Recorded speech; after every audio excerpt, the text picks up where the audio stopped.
Second chances. Did you ever get one? Did you ever need one? Do we need them all the time? Yes, we do. How about young, violent, sexual offenders, drug abusers under the age of 18 in Juvenile Detention Center? Do they get one? They better. They're young people. Second chances are what we're going to talk about next. Ron Stollar and Megan Milliken of the Medina County Juvenile Detention Center.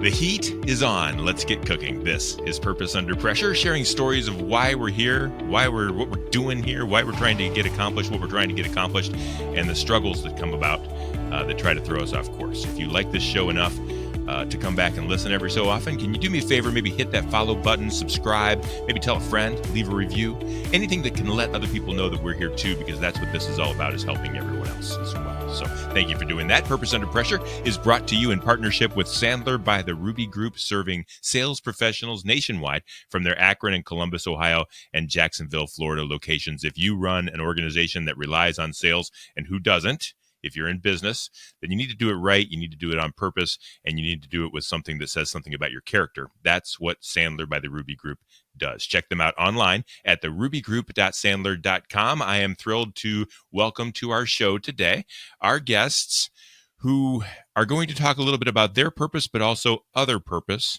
and a community-driven purpose. And I'm excited to share this special story with you. Ron Stollar is the current and retiring, and maybe by the time you see this show, retired superintendent at Medina County Juvenile Detention Center. Megan Milliken is the current co-superintendent and taken over, and she's next in line. And this show is not so much about them as it is about what they do. And so welcome to Purpose Under Pressure, Ron and Malcolm. Thanks, Brian. Thanks for coming. I appreciate you're taking the time to talk about this. What I want to talk about is these young people. You at your juvenile detention center serve kids, young people that are violent offenders, have had a history of trauma and violence, and this is a bad deal. This is jail, right? And yet they're kids. And I believe God doesn't make junk. And so these kids have something to offer. And so where do we find the fine line? That's what this is about. Can you tell me a little bit more about what you're trying to do and what you're doing there at the Juvenile Detention Center in Medina County? Do you want to, Megan? Or you started it. All right. So you should. All right. You start us off. Yeah. So our philosophy here is we have no interest whatsoever in simply housing kids. Why would we not do our best to help them? So we, in our building, in conjunction with our juvenile court, take a holistic approach, see what we can do to get our kids' lives turned around. The vast majority of the kids that find themselves in our building truly are not bad kids. They've had difficult upbringings. Their home lives are very challenging, dysfunctional. And so they've just made bad decisions for the most part. So our goal and what we strive to do is to help them make better decisions. But that's where purpose comes in, right? Because, and we're not going to knock anybody else. Programs are in place to do things, but you're doing it differently, right? You said you have no interest in just housing. How is this typically seen? What's happening in the community is it, hey, these guys they made their own decisions, washing my hands of these kids and away they go? Or what are you doing differently? I would say we have made it an intentional goal to partner with our community as much as we can. And in doing that over the years, we found that there are more people, truly more people, more organizations out there who want to help, that want to come in here and help us, help our kids, than we can actually keep up with, which is a great problem to have. So there are a good number of people who are on the same page as us, you. We don't see these kids as throwaways. We want them to have a positive, productive future because they're going to be in our communities anyway. Yeah. And what's the other side? If let's set this up properly. If this doesn't go well and we do wash our hands of them, what's the future look like for these kids? I think that's where and for the community, I think that's where this real purpose kicks in. What are we trying to stop from happening?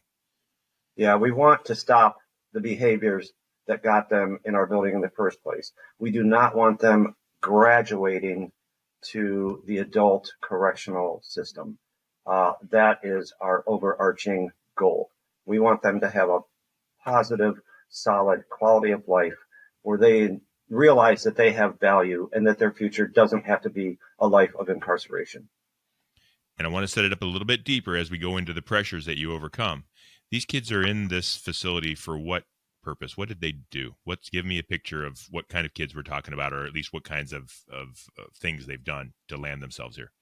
Yeah, so we have different type of offenders for maximum security facilities. So we have kids who have had low-level offenses. They've gone through the court system and they've been placed on probation. So they break that probation and they'll come here. And then we have other kids who get arrested out in the community for domestic violence cases, assault, sometimes attempted murder or murder charges. So we see all levels of offenses here.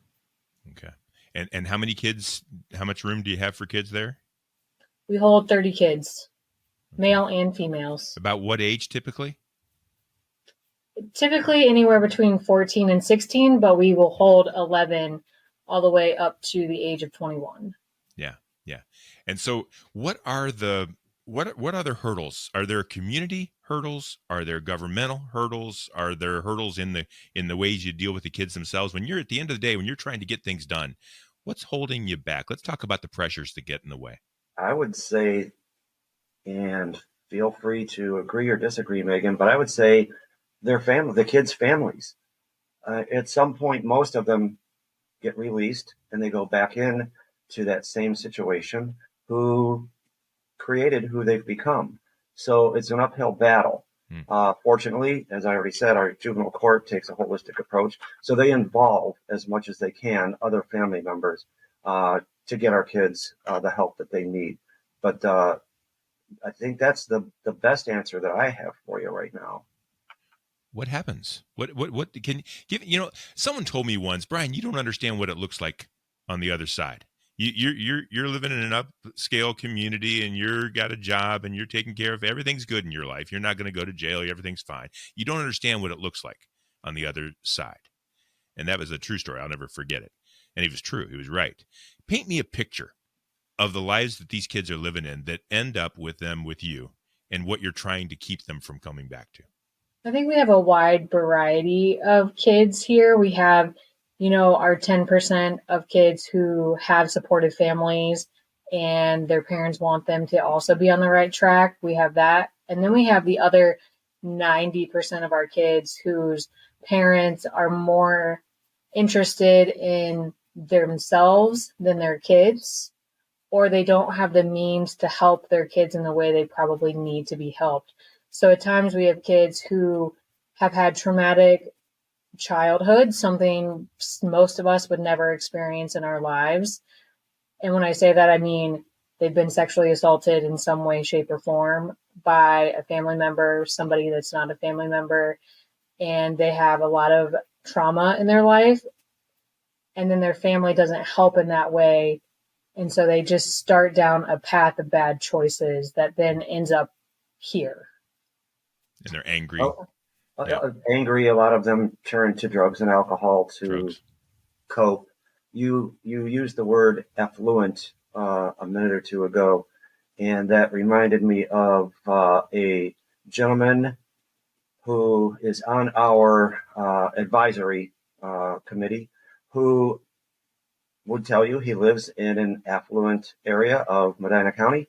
And several years ago, he was doing a ride along with the sheriff's office, one of their deputies, and they got a call to a home in his neighborhood for a young man who I don't remember what the young man had done, but our advisory member said it was just the biggest eye-opener for him. He never would have believed that what was going on in that house would go on in a neighborhood. And it wasn't from an arrogant mindset or approach, so don't misunderstand. He was just naive to things could happen anywhere. Well, it's that you don't know it, you don't see it, and you don't believe it. Like, you don't live your life that way, and how could it be possible that someone else could? And if you watch a movie, it's just one thing on a movie, and it's fake, and but it's real. And these drugs and the abuse and the lack of caring that is going on with these kids, and so these young people end up with you. Now what? Because I've got to imagine that they are angry and giving up hope and not caring and just going to, maybe rule the roost for a little while and cause some trouble. I mean, what you're trying to help them, they probably don't want help that on day one. Tell me a little bit about those pressures. Yeah, you're spot on. A lot of them don't want help. So part of our job is to give them hope. And we've got other individuals here. We've got a couple of mental health clinicians that help our staff with that. I just met a week ago today with a young lady who had been in our building a handful of times several years ago. She's now around 25 years old, lives out of state, but she contacted me and said she was going to be in Medina for one day, and she wanted to know if she could meet with me. And so I met with her, and I asked her, and I'm not bringing this up because I want any credit. It's just an example of trying to give kids hope. I asked her what it was that sparked her to get her life turned around. And she said, you, and she pointed at me. She said, you were the first person to tell me that you believed in me. See? Wow. Okay. I'll take it. Yeah. I don't know. And that's one, right? That's one out of how many. You have to keep going. Megan, is it sometimes hard to kind of swing your feet out of bed and put them on the floor and go to work every morning, knowing that not every situation is going to be just like the one Ron just explained? It can be very difficult at times because sometimes you feel like you are talking till you're blue in the face. Yeah. Just kind of trying to encourage them to make better choices and that this is not the end. Your future is ahead of you. This is just a small snippet in time. And if you start to make those right choices now or better positive choices, your life can look much different. It's hard to get them to see that because most teenagers just see, 5 feet in front of their face. So it can be difficult, but when you hear the rewarding stories or a kid shows up in our front lobby who had been here 2 years prior and says, "You're my family," that touches deep in your soul. So that keeps you going, I think. Yeah. I want to kind of go back to something you said, Ron, about we're not it's not just daycare or housing, I think you mentioned.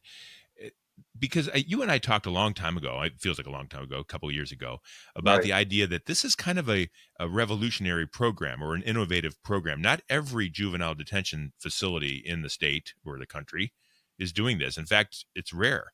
And that many, if not juvenile, but also even adult detention facilities, those kind of place, it's just, look, here's your bar. Look at your bar. We'll bring you food 3 times a day, and you've made your choices. That's the way it is most of the time. And yet these are kids. And if I'm wrong, you let me know. But I have this feeling that you guys are doing something different here. I don't understand how you give up on these kids. And I don't understand sometimes how you guys are able to keep going when the kids give up on you. Yeah. Okay. Wow. It's a lot to unravel, Um, Brian. yeah. I don't I think want I to. got up on my soapbox there a little bit. I think I'm most interested in why you're different and why isn't everyone doing it like you? Okay. So I don't want to say that other facilities don't care because we know they do. Megan Yes. and I know many around the state of Ohio for sure.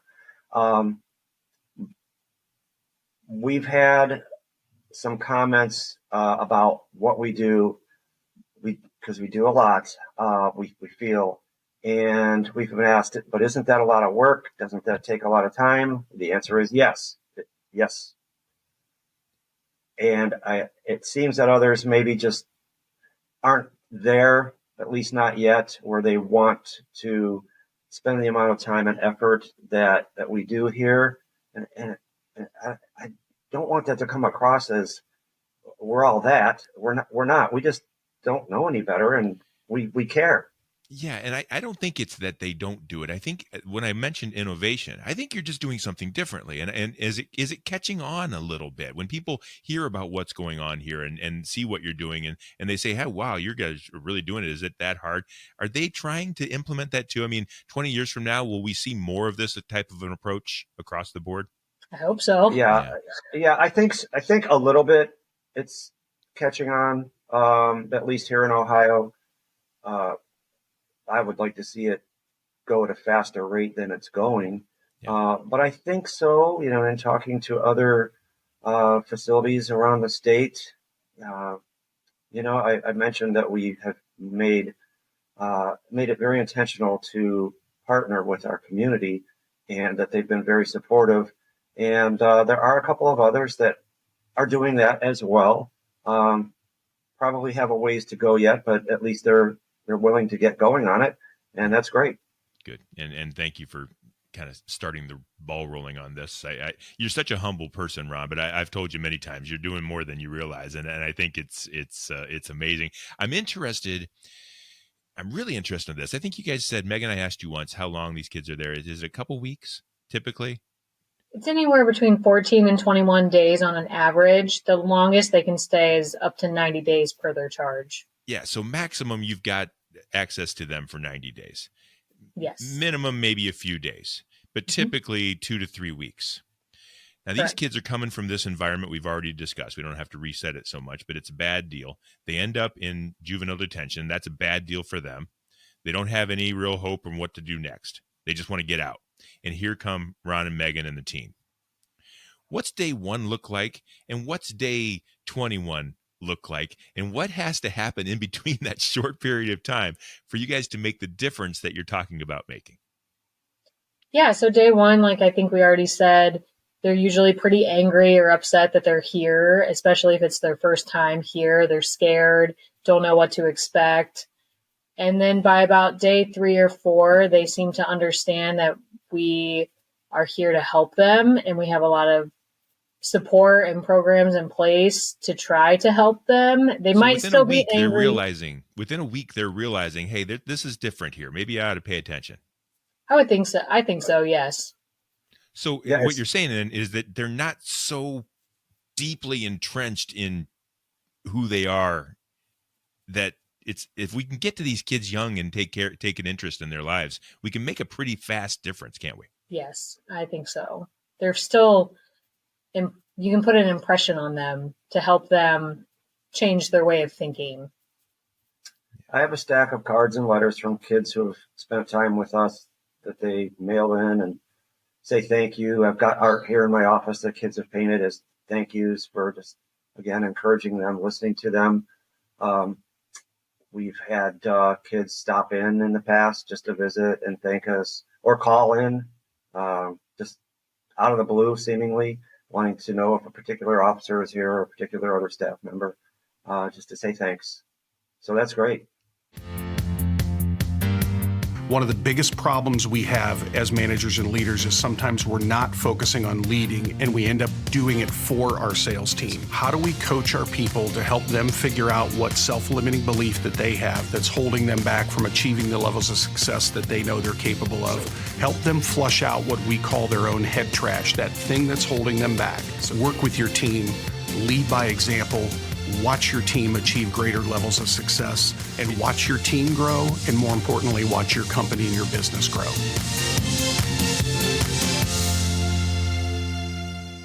It's really making a difference. Do you find that they define themselves by their actions, or that community puts that label on them because of their actions? Because that's a big pressure when they're trying to accomplish what they're made to do. Are they their biggest hurdle, or is it the community and their family that just keep kind of pinning them down because they're offenders? I would say that they are probably their biggest hurdle, and they, in the very beginning, probably believe the community is against them. But I think because we have so many volunteers who from the community who want to come in and do presentations and help them, they realize that the community is not against them and they want to help them. See, isn't that amazing? I mean, at this young age, if you think about it, like with a baby, babies know nothing, and every day is a brand new life to them. Their whole life is one day long, and then it's two, and then it's three. And here I am, and Ron, we're older a little bit. I'm not sure which one of us is older, but let's assume we're both in our mid-50s. Every day isn't that big a deal. We've already entrenched it. But these are young kids, and second chances, if we will give them, can make a big difference at this stage of their lives, can it? Oh, we believe so. Yeah. I think we talked. We believe in second chances and third chances and fourth chances. Yeah, because they deserve it. These young guys young guys and girls. They deserve these shots. Their lives aren't over yet. Right. Yeah, I would, if I had been in some of the situations that our kids have grown up in, I would want someone to give me multiple chances. Yeah. I would want someone to put effort into me. Yeah. And someone did along the way, and you're doing it now. And that leads me to my next question. Your team. I know you're always trying to hire corrections officers and people to come in and be a part of what you're doing, yet you're doing something that requires a lot of caring and a lot of attention to each. You're not just slamming doors and forcing things. It requires a certain type of person. How do you generate buy-in from your team to do this very difficult hard job? What's it like to be like a corrections officer that is working with these kids on a daily basis? Do you want to try that? Do I want to try that? I think that it's not easy, is it? It's not, no. Because I have been a corrections officer, and I've seen one way of trying to do the job every day, and it can be difficult because the kids like to backtalk or think that they know more than you do. That can be difficult on a day-to-day basis, but at the end of the day, I think you realize that they're teenagers who don't have the support that you did as a kid.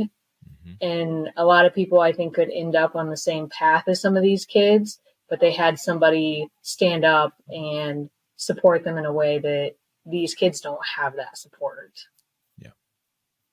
Yeah. So what kind of qualities does someone need to have if they're coming to work for you? What do they need to know about this job? Like, what are you looking for, and how do you build that team?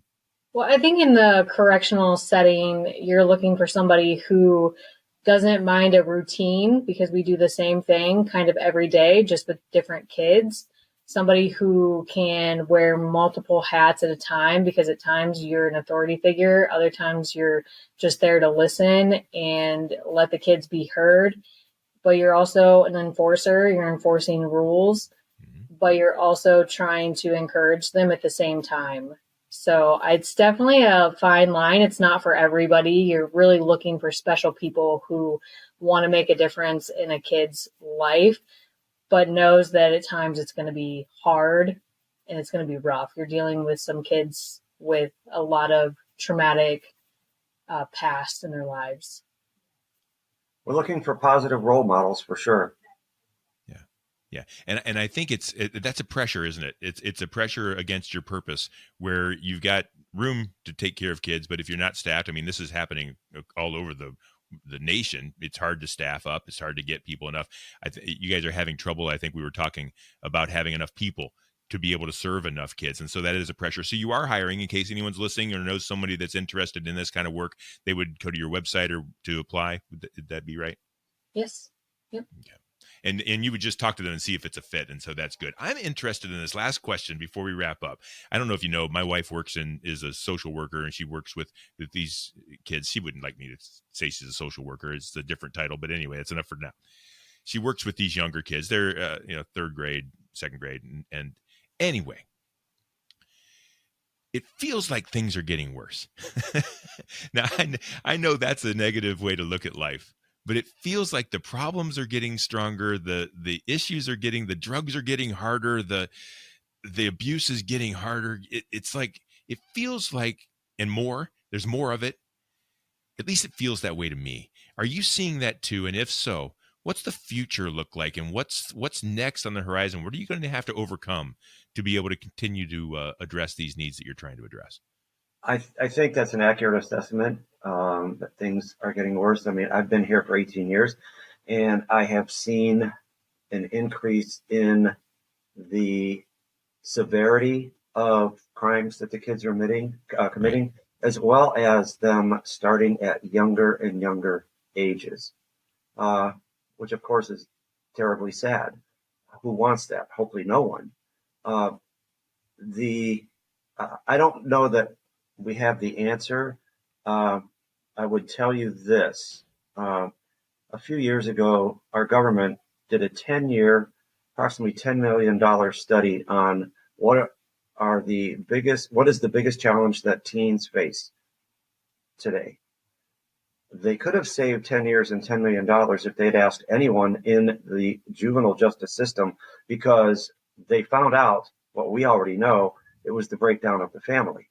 Number one, far ahead of anything else that the kids of the challenges that our kids face these days.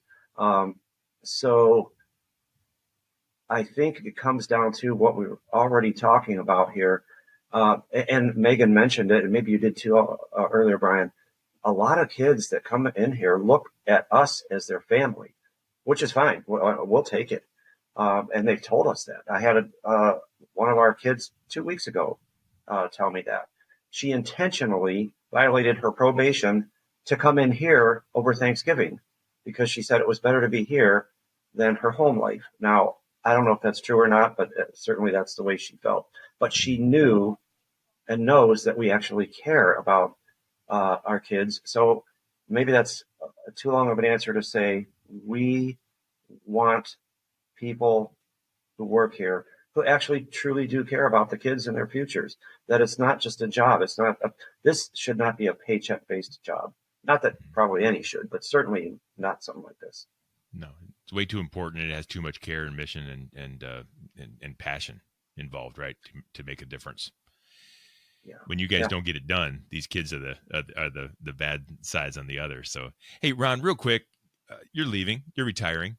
Congratulations for everything that you've accomplished in all of your different facets of life. And I know that's many, and we've talked about that in different ways before. What will you remember most? What are you most proud of? And what do you hope people think about the work that you did over your career at the Juvenile Detention Center and in other ways? Okay. I think what I'll miss most is two things, and they're probably tied for first place. So one is, and I just mentioned this, I think yesterday, I will miss meeting and getting to know a lot of the kids that come through our building, because so many of them are actually so cool, so intelligent, some of them wise beyond their years, but again, for home lives. And secondly, I think the level of quality of the people I've gotten to work with, not only here, but at my previous career at the police department, as a police officer, and getting to help people.